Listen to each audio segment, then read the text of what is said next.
मैं डॉक्टर प्रमाण झा, संस्कृत एमए, सहायक प्रोफेसर कितनान कामाख्या संस्कृत महाविद्यालय महरेल मधुबनी। दिनांक 29/9/2020 ईस्वी। प्रिय छात्र एवं छात्राओं, शास्त्रीय स्थिति खंड। आज का विषय अनिवार्य प्रथम पत्र। कुछ प्रमुख विषय।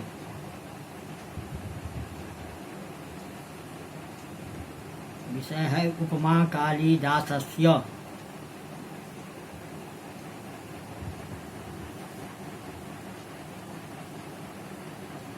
उपमा की चमत्कार। कालिदास की उपमाओं की रसात्मिकता तथा रसपेशलता नितांत मर्मस्पर्शी है। औचित्य तथा संदर्भ को शोभन बनाने की कला उनमें अपूर्व है।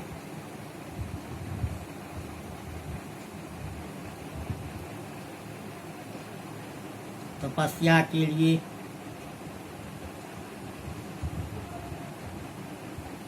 आभूषणों को छोड़कर केवल बलकर धारण करने वाली पार्वती तथा चंद्र तथा ताराओं से मंडित होने वाली अरुणोदय से युक्त रजनी के समान बतलाई गई।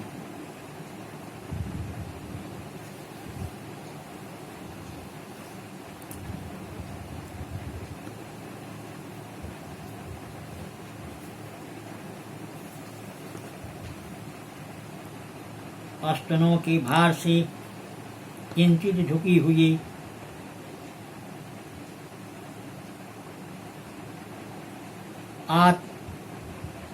आतप संदिग्ध लाल वस्त्र को धारण करने वाली पार्वती फूलों के गुच्छों से झुकी हुई नवीन लाल कलमों से मंडित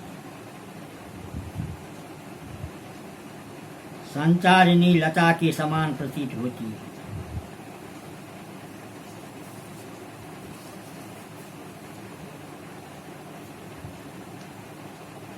उपमा कालिदासस्य लिखकर उपमा के प्रयोग में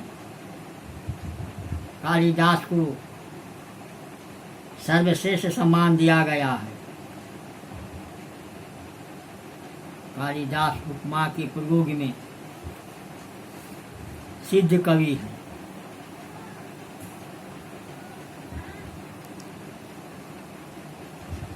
उनकी उपमा योजना, सरलता, रम्यता, विविधता एवं मार्मिकता के दृष्टि से बेजोड़ है।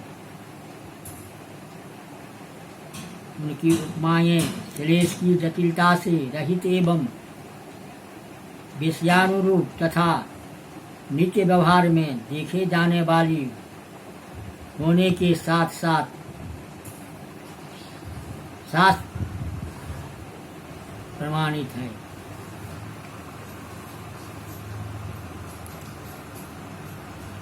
उनकी उपमा की सबसे बड़ी विशेषता यह है कि वर्णित विषय आँखों के समक्ष चित्रित सा जान पड़ता है तथा रघुवंश में वन से लौटते समय दिलीप और सुदीक्षणा के मध्य नंदिनी उसी प्रकार शोभा पाती है जैसे दिन और रात्रि के बीच संध्या शोभा पाती है। दीनक जथा दीनक छपा मध्य गति व संध्या। उपमा की यह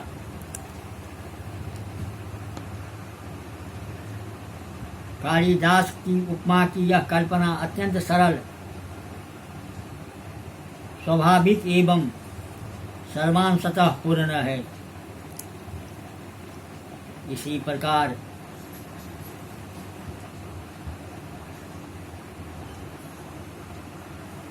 संचारिणी दीप शिखेव रात्रौ यम यम व्यतीयाय पति वरांसा नरेंद्र मार्गाट इव प्रपेदे विवर्ण भाव स स भूमिपाल।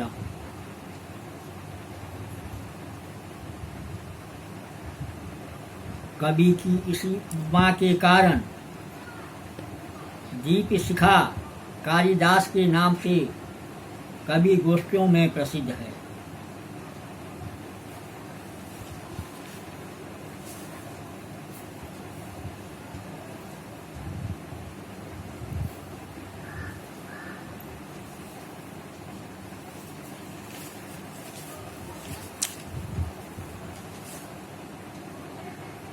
कवि की उपमाएं बाण सुबंध,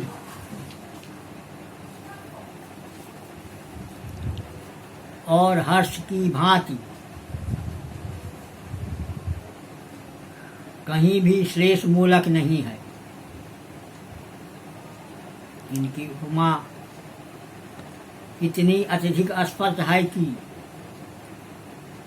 पाठकों के मन में चित्त में वर्णित वस्तुओं की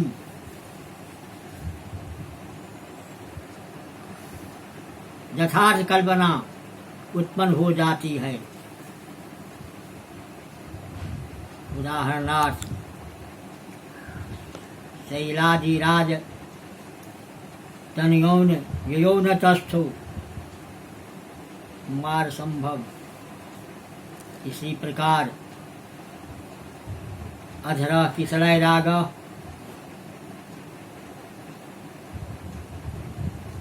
कोमल विटपना करुणौ बाहु कुसुमिव लोभनीयम चोभनम मंगेशनाधम अभिज्ञान शाकुंतलम।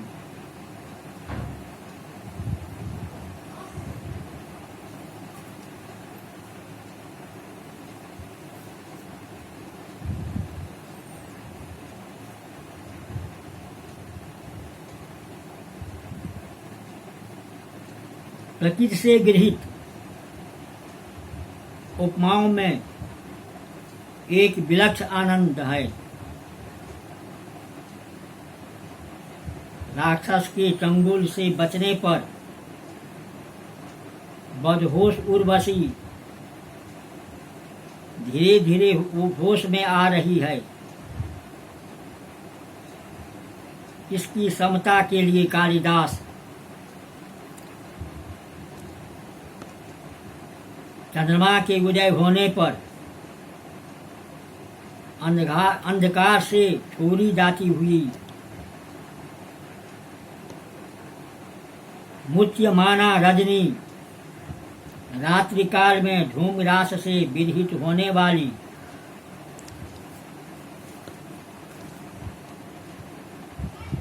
अग्नि की ज्वाला और बरसात में टटके गिरने के कारण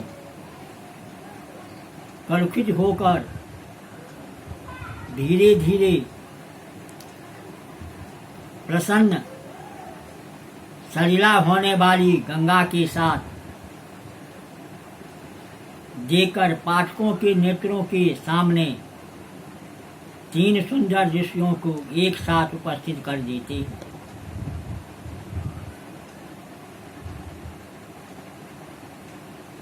ये उपमाएं औचित्य मंडित होने से नितांत रसाभिव्यंजक नहीं। आविर्भूते शशिनितमसा मुच्यमानेव रात्रि नैशस्यास् विरहित भुज इव छिन्न भूयिष्ठ धूमा मोहे नान तरवर्तनिरियम लक्ष्यते मुक्त कल्पा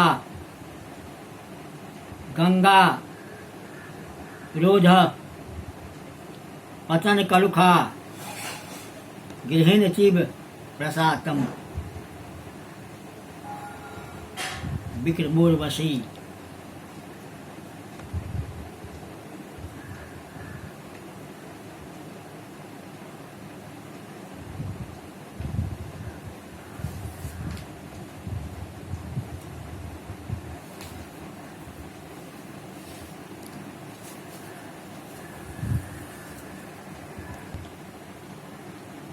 कालिदास ने अपनी उपमाएं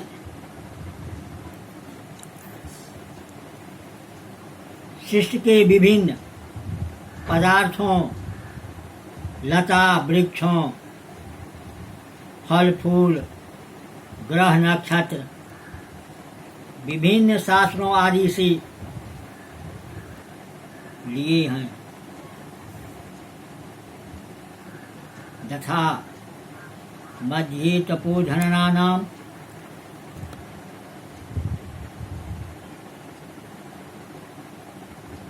किसलयमिव पाण्डुपात्राणाम्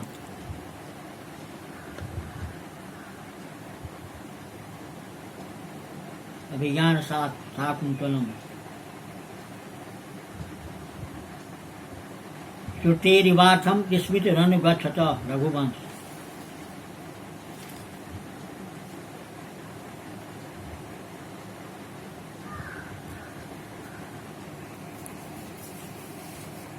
किंतु उपमा कालिदासस्य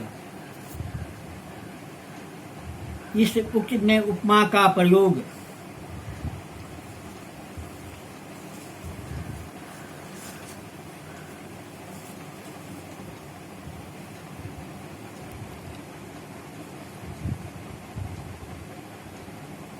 उसके प्रचलित व्यापक अर्थ में न होकर सभी सादृश्य मूलक अलंकारों के लिए प्रतीत होता,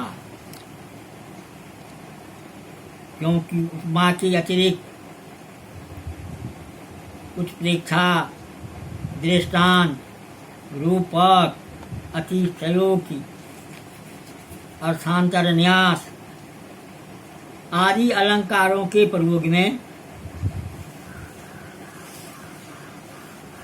कालिदास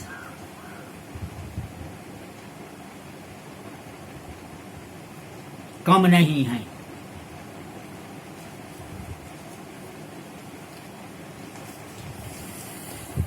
कालिदास के पात्र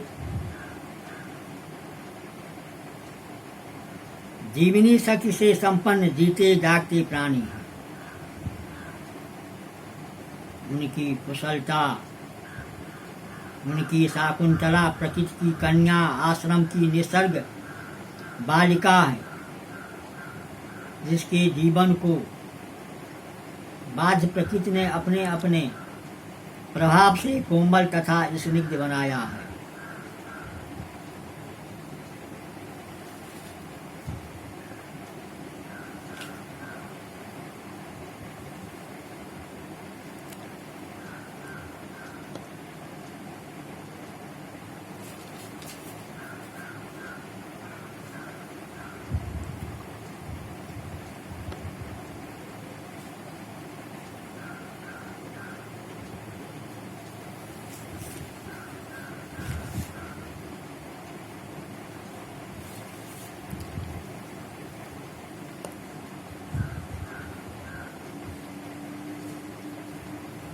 कुछ विद्वानों ने उपमा की अपेक्षा महाकवियों को अर्थांतर न्यास का धनी मानते हैं।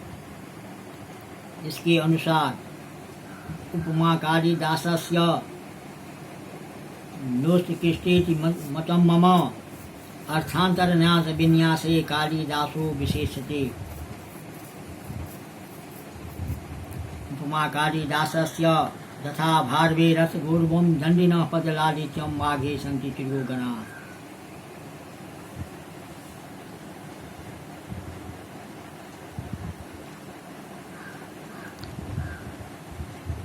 अतः इस प्रकार उपमा कालिदास के आधार पर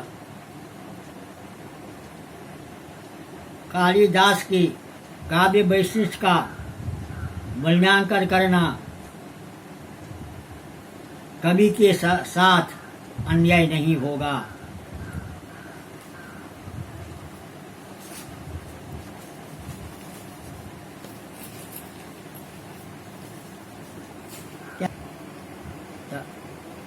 प्रिय छात्रों, शास्त्रीय तृतीय खंड में अनिवार्य प्रश्न पर संस्कृत वाङ्मय में महत्वपूर्ण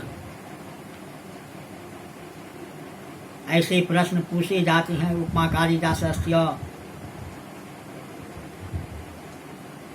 इस पूछे जाते हैं। भारवे रसगण गौरवम दंडिना पदलालित्यम माघे संति तिरोगना, माघे संति तिरोगना। तो आज का विषय इतना ही तक। महत्वपूर्ण विषय उपमा कालिदासस्य इति।